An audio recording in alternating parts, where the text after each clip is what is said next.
Inner Voice Show is a dialogue between the host and the listeners about their relationships. This show is not an attempt to assess, diagnose, or treat any mental health or illness condition. Please consult your physician, psychiatrist, or psychotherapist for personal matters.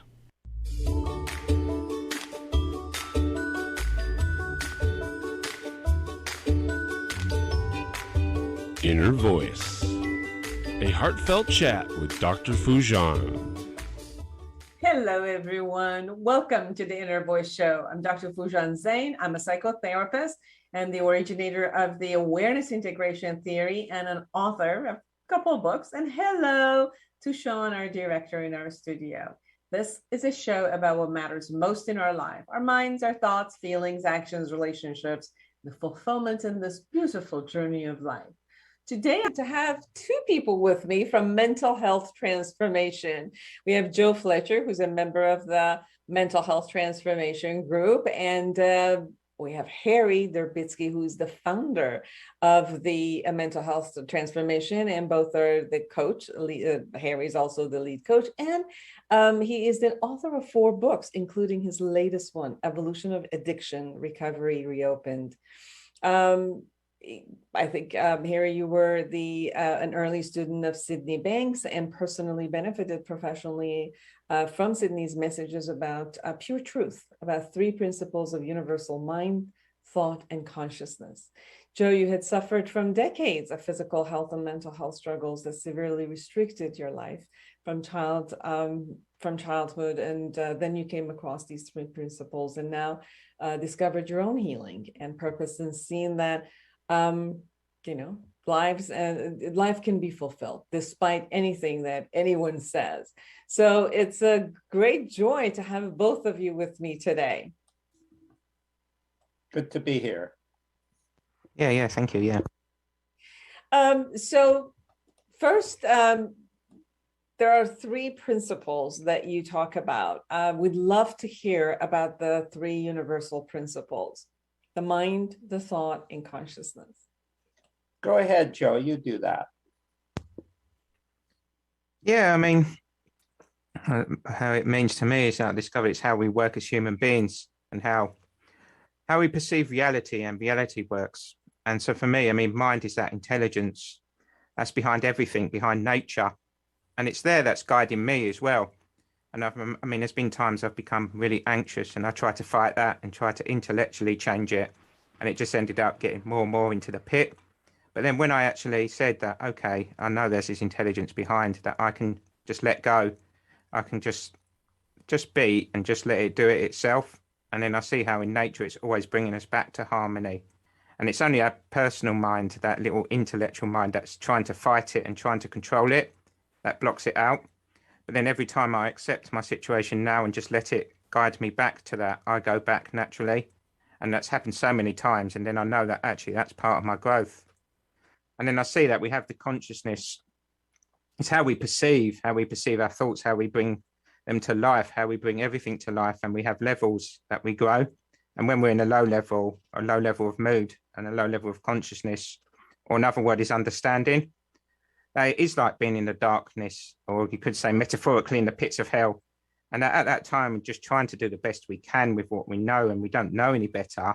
It's like walking around blind. And so from seeing that, I can just see the innocence in myself and the innocence in others, that actually there's never anything personal they're doing to others. It's just they're trying to do the best, and I'm always trying to do the best to survive how I know how. And I know that actually each realization or insight I have in myself, that I grow again.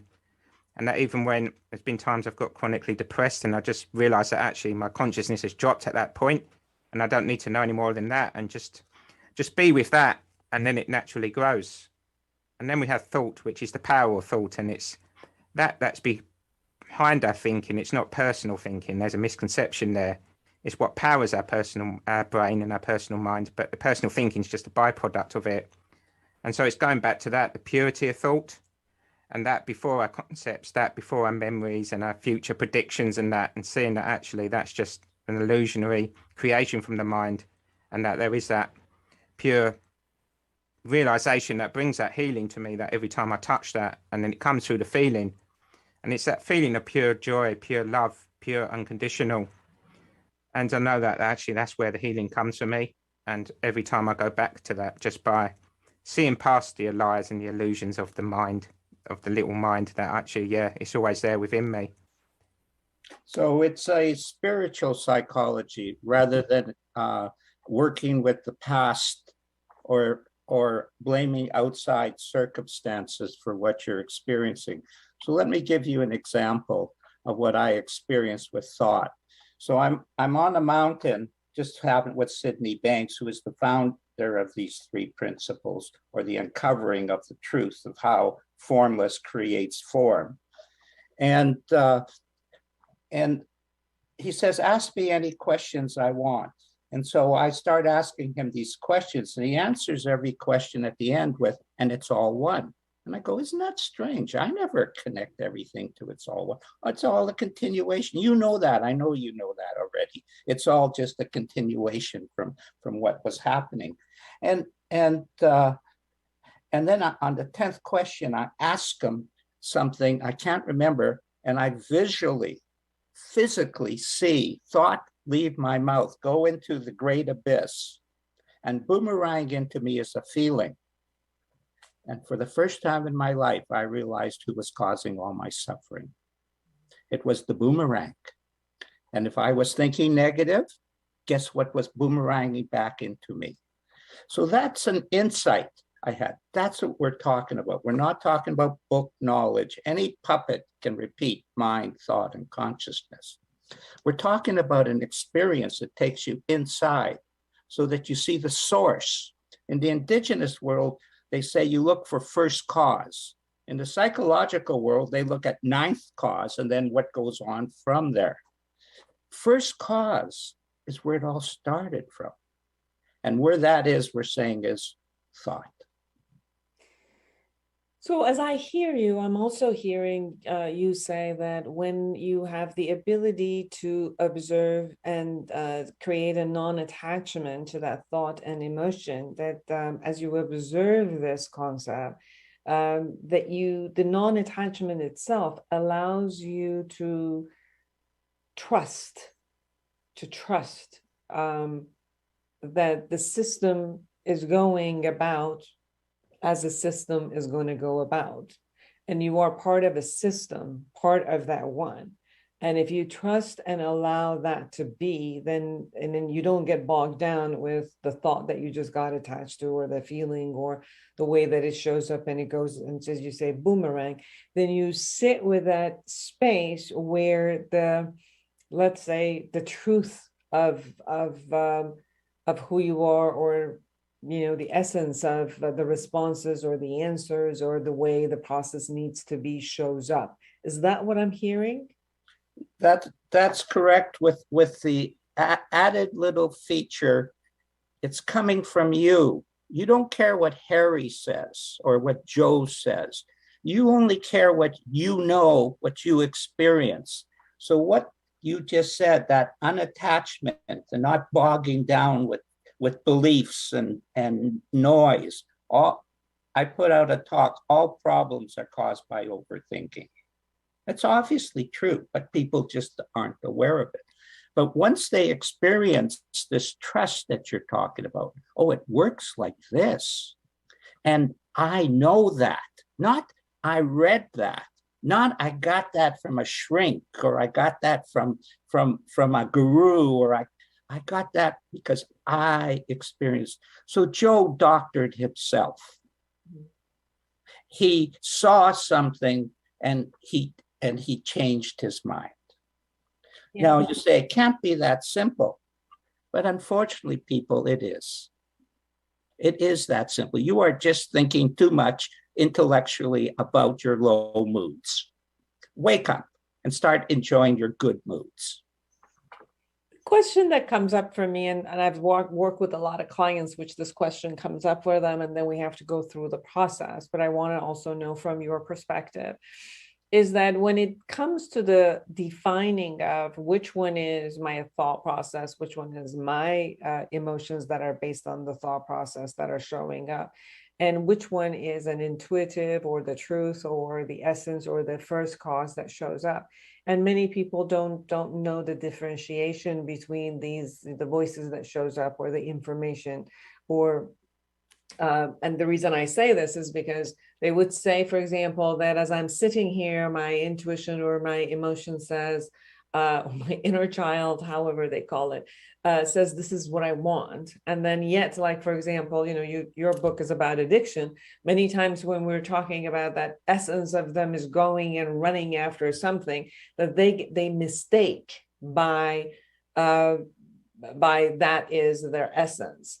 And the distinction sometimes is not there for them. And, that sometimes is their attachment to something that is actually more detrimental for them. Or is there a way from your model and from your perspective that they could distinguish between these essences or voices or the thought process that shows up for them? It's a great, great question. Honestly, just really at the heart of everything, of the reason you want a deeper understanding. That is at the heart of it. And because you've heard it so often, it's on people's minds.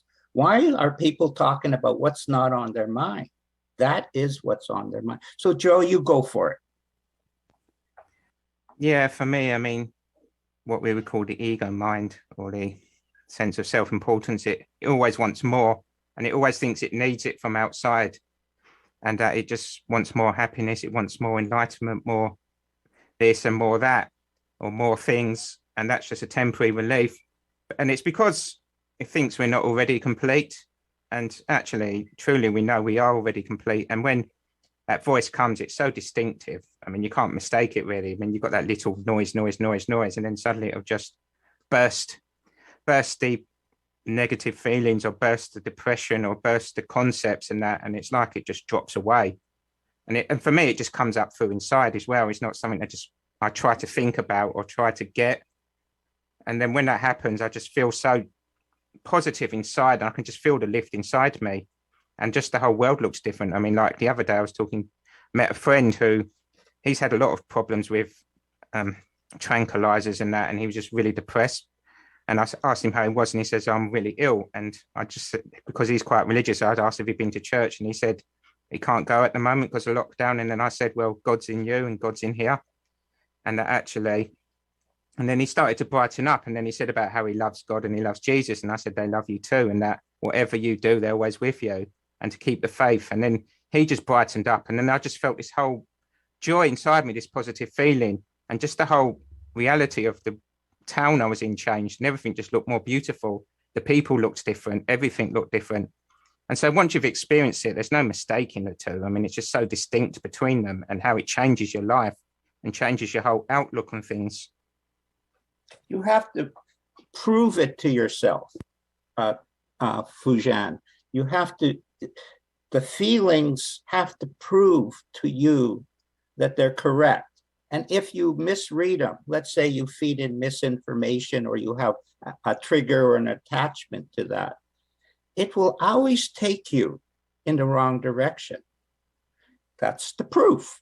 That feeling that you thought was a good feeling was not a deeper feeling of who you are, your true self.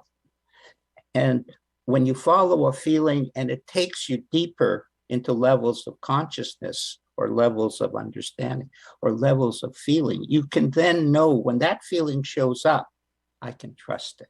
It must prove itself. And so it's a science. It's just this. Dr. William James said there are principles in psychology. I don't know what they are, he said, but I know they are there to make it into a science. It is a science. No one can tell you when you have a feeling that it's not real, except one person, Foojan, you. When you say that is, I've been practicing with this with myself, with my clients. And I think you appreciate, because of working with the addiction, I've been an addict to cigarette and then food all my life. So It's interesting is I hear the bargaining. So there's this part that I don't ask myself if I should have this. I just bargain that I should. And when I've done the exercises of, can I have this? Is this good for me? It's crystal clear when my body and my essence says yes or no. But I don't even ask, because my bargaining aspect of my addict just wants it. So I'm just going to say, yes, that's what I want. And I've really watched these two pieces and promised myself that I'm going to ask the first question first, which is this for me? As you know, is this what I should eat? Is this good for me? And I know that when I ask the right question and answer or listen to the answer, that my body does tell me the right answer for me, and I can distinguish between those voices. So that has been my kind of finding for myself. Just wanted to share that with you based on what you were saying. Yeah, well, that's it. See, what's happened is your level of consciousness went up. And so you're looking at it from a different perspective. It's not as stingy as it was before when your level of consciousness or understanding was.